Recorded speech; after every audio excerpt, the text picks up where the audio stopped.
What's up guys, it's me Jeremy. Old school RuneScape has been constantly updated with new content ever since it launched in 2013, but surprisingly, there has also been a ton of things that got removed in that time as well. Since the player base has been growing a ton over the past few years, a lot of players might not be aware that these things even existed in the first place, so I thought it would be pretty cool to go back and look at some of the changes and things that got removed from old school RuneScape. If you enjoyed the video, definitely leave a like on it or let us know in the comments below, and be sure to subscribe for some more videos. So first up on our list today, we have the dangerous and annoying random events. Random events, also kind of known as the anti-macro events or just randoms, were small NPC encounters or mini-games or things that players can occasionally interact with that randomly pop up. As most RuneScape players will know, they tend to have different rewards or prizes attached depending on the event itself, so players might want to interact with specific events like the genie while dismissing others that aren't as exciting. In the original RuneScape and the first year of old school RuneScape, there was no ability to dismiss random events, so you would have to just play all of them, and on top of that there were also random events that were either super annoying to deal with or quite dangerous. These random events, particularly the dangerous ones, were originally designed to counter botting, which had become too advanced for random events to really help with. Jagex decided to ask the players if they should maybe make some changes. A poll on the 28th of August 2014 was designed to make them harmless and dismissible, which passed with 87% in favor. On the 11th of September, the changes went live, making random events optional and also removing a ton of them from the game. These random events that got removed included some things like the equipment damaging events, such as the Evil Ent, Exploding Rock, and Whirlpool, which would all have a chance to destroy your equipment if you didn't stop the interaction in time. And there were also a couple things that would displace but not destroy your equipment, such as a big fish could eat your fishing gear and spit it out a few tiles away, and the head of your pickaxe, spade, or rake could fly off while you were mining or farming. In addition, there were also some aggressive monster spawns that were removed, such as the rock golem while mining, the tree spirit for woodcutting, the river troll for fishing, the shade or zombie for prayer, and the evil chicken which popped up during any skill. And last but not least, there were some other potentially dangerous or annoying random events that got removed, such as the Lost and Found Abyss network, and the strange box random that was given by the mysterious old man. If you didn't talk to him, it would keep duplicating in your inventory.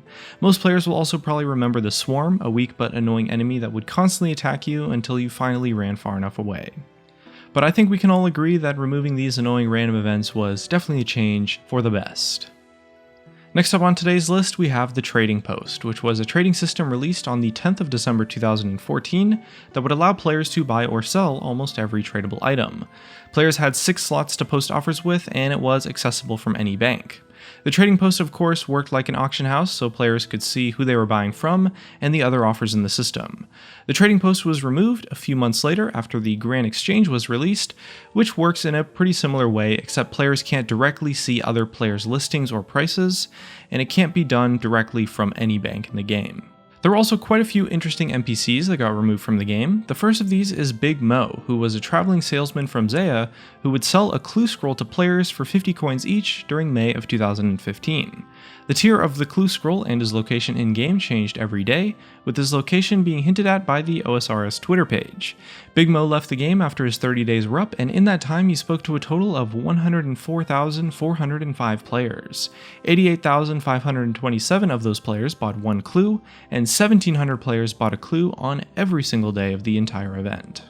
Another NPC that also got removed was Aaron the Duck, who lived in Falador Park and would follow players around if they got a little bit too close to it. The duck was actually named after the RuneScape streamer Saber6, but it was met with heavy criticism from the old school RuneScape community due to being added outside of a poll at the time. ModReach actually posted a formal apology on the OSRS subreddit about the duck, noting that the decision to add it should never have occurred without going through a poll, as with all the other content updates to the game. This next one started out as a holiday event actually, but it's kind of interesting to see something that Jagex put into the game for testing purposes, only for it to fail later polls for it to be added into the game. And of course I'm talking about the spoof skill of sailing, which was added to the 2014 April Fool's event, which was supposed to let players create sailboats and sail to uncharted islands.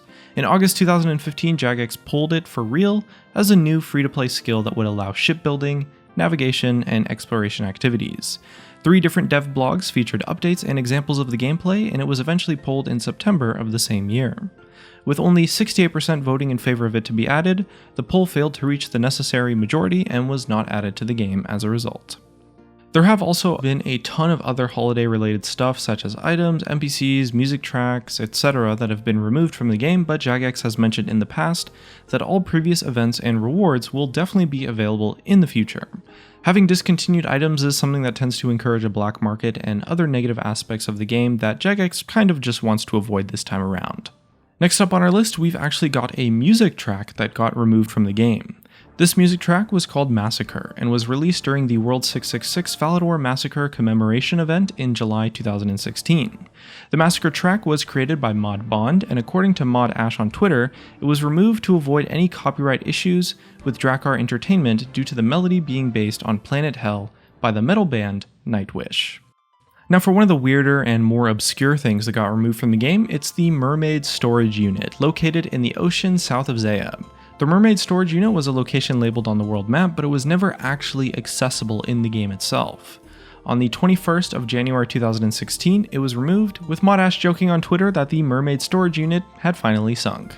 And next up for today, we're looking at some of the items that got removed, the first of which was the cooked Karambwanji. Karambwanji was originally able to be cooked at level 1 for 10 cooking experience, and it healed 3 hit points. It was pretty useless considering only the raw variant could be used to catch Karambwan, but all existing Karambwanji were turned into raw Karambwanji during the update on the 10th of August 2017 that made them stackable. This item was removed to ensure that it didn't turn into another stackable food source in the game comparable to something like Purple Sweets. And another item that got removed from the game is the shortcut key that was obtained near the end of the Darkness of Hollowvale quest. The key allowed players to go through the shortcut doors to access Sector 3 of Hollowvale, allowing much faster travel through the area. An update on May 24th of 2018 removed the key from the game, with the shortcut doors being instantly accessible after the quest without needing the key anymore regardless. And that's just about going to wrap up today's video on things that got removed from old school RuneScape. I hope you enjoyed it. I had a lot of fun putting this one together. I'm kind of still messing around with this channel and just experimenting with ideas that I think are fun, so definitely let us know your feedback on this video in the comments, or maybe some suggestions for things we should take a look at in future videos.